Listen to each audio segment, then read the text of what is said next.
Vadim, tell me about Vadimo. Yeah, it's my real name Vadim actually, and my music name is Vadyamo.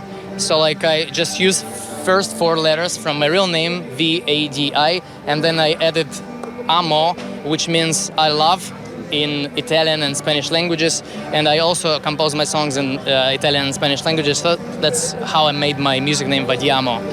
രാജ്യം കറങ്ങുന്നത് മാത്രമല്ല വരവിൻ്റെ ലക്ഷ്യം. ഇന്ത്യയുടെ മനോഹാരിത പകർത്തിയെടുക്കുന്ന മ്യൂസിക്കൽ വീഡിയോ കൂടി പടച്ചെടുക്കണം. രാജ്യങ്ങളും നഗരങ്ങളും പലതും കണ്ടിട്ടുണ്ട്, കറങ്ങിയിട്ടുണ്ട്. എല്ലായിടത്തു നിന്നും മുഖമുദ്ര പതിച്ച് ചിലപ്പോഴൊക്കെ തനതായ ആചാരങ്ങളെയും വിശ്വാസങ്ങളെയും പകർത്തിയാടുന്ന സംഗീതജ്ഞൻ. And I would never dare to go to India alone without an invitation because I thought it was kind of dangerous. But he invited me. Why did you think that India is dangerous? Because some people told me that it might be dangerous, like the food and the water might be dangerous. But thanks to my friend, he invited me. I came, and it's a very nice surprise for me that everything is nice. People are nice.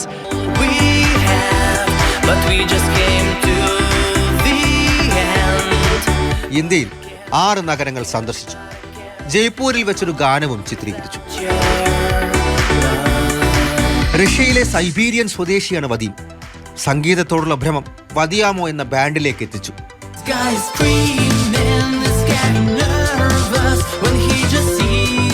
രാജ്യങ്ങൾ കറങ്ങും, സ്വന്തം ബ്രാൻഡിനെ promote ചെയ്യും. മനസ്സുകൊണ്ട് സൈനിക നടപടിക്ക് എതിരാണെങ്കിലും അത് തുറന്നു പറയാൻ ഭയമാണ്. യുക്രൈൻ അധിനിവേശത്തെ തുടർന്ന് ലോകം മുഴുവൻ റഷ്യയെ എതിർത്തു. ഉപരോധങ്ങൾക്കിടയിലും താൻ സ്നേഹിച്ച കലയെയും തന്റെ കഴിവിനെയും ലോകത്തിനു മുന്നിൽ കൊണ്ടുവന്ന് തന്റേതായ ഒരിടം കണ്ടെത്താൻ ശ്രമിക്കുകയാണ് വദീം. മാതൃഭൂമി ന്യൂസ്, ഡൽഹി.